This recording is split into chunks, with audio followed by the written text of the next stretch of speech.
சென்னை ராயப்பேட்டையில் உள்ள அதிமுக தலைமை அலுவலகத்தில் நடைபெற்ற சர்வதேச மகளிர் தின விழாவில் அதிமுக பொதுச் செயலாளர் புரட்சி தமிழர் எடப்பாடி கே பழனிசாமி பங்கேற்று பெண் நிர்வாகிகளுக்கு வாழ்த்து தெரிவித்தார்.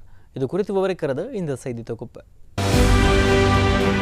சர்வதேச மகளிர் தினத்தையொட்டி சென்னை ராயப்பேட்டையில் உள்ள அதிமுக தலைமை கழக அலுவலகத்தில் நடைபெற்ற சர்வதேச மகளிர் தின விழாவில் பங்கேற்க வந்த அதிமுக பொதுச் செயலாளர் புரட்சி தமிழர் எடப்பாடி கே பழனிசாமிக்கு மகளிர் அணி நிர்வாகிகள், பெண்கள் உற்சாக வரவேற்பு அளித்தனர்.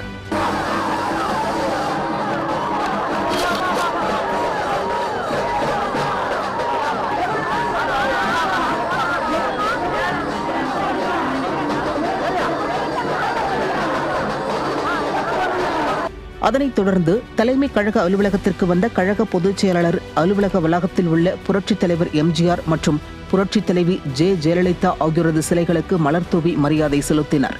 தொடர்ந்து பலூன்களையும் புறாக்களையும் கழக பொதுச் செயலாளர் பறக்கவிட்டார்.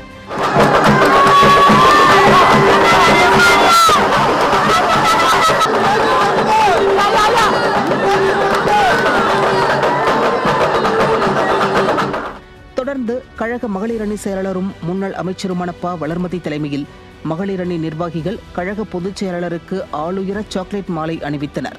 அதைத் தொடர்ந்து மகளிர் தின வாழ்த்து எழுதப்பட்டிருந்த 77 கிலோ கேக்கை வெட்டி மகளிர் அணி நிர்வாகிகளுக்கும் வீராங்கனைகளுக்கும் பத்திரிகையாளர்களுக்கும் வழங்கி மகளிர் தின வாழ்த்துக்களை தெரிவித்தார்.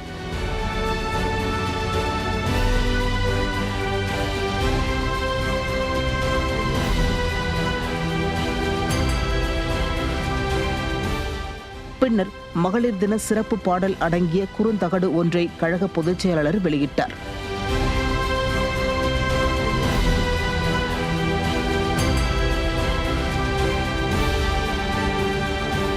அதனைத் தொடர்ந்து கழக மகளிர் அணியை சேர்ந்த ஆர்த்தி மாரியம்மாள் அவுலியா தயார் செய்திருந்த நெஞ்சமெல்லாம் எடப்பாடியார் தலைநிமிர் தமிழ்நாடு 2026 என்ற நூலினை கழக பொதுச் செயலாளர் எடப்பாடி கே பழனிசாமி வெளியிட்டார். மேலும் ஏழை எளிய மகளிர் பயன்பெறும் வகையில் தையல் இயந்திரம், இட்லி பாத்திரம், மீன்கூடை, டீ கேன் உள்ளிட்ட நலத்திட்ட உதவிகளை வழங்கிய கழக பொதுச் செயலாளர் நிறைவாக மகளிர் நலன் காக்க மாற்றம் வேண்டும் என்ற ஹேஷ்டேகில் கையெழுத்திட்டு பெண்கள் பாதுகாப்பு குறித்த கையெழுத்து இயக்கத்தை தொடங்கி வைத்தார்.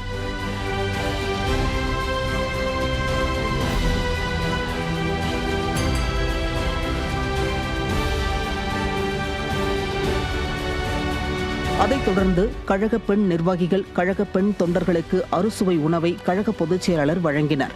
இந்த சர்வதேச மகளிர் தின விழா நிகழ்ச்சியில் கழக மகளிர் அணியின் மாநில நிர்வாகிகள், மாவட்ட மகளிர் அணி செயலாளர்கள், நிர்வாகிகள், கழகத்தின் பல்வேறு நிலைகளில் பணியாற்றி வரும் மகளிர் அணியை சேர்ந்த நிர்வாகிகள் மற்றும் செயல் வீராங்கனைகள் உட்பட ஏராளமானோர் கலந்து கொண்டனர். மேலும் இந்நிகழ்ச்சியில் தலைமை கழக செயலாளர்கள், மாவட்ட கழக செயலாளர்கள், முன்னாள் இந்நாள் சட்டமன்ற, நாடாளுமன்ற உறுப்பினர்கள் உள்ளிட்ட நிர்வாகிகள் மற்றும் கழக உடன்பிறப்புகள் கலந்து கொண்டனர்.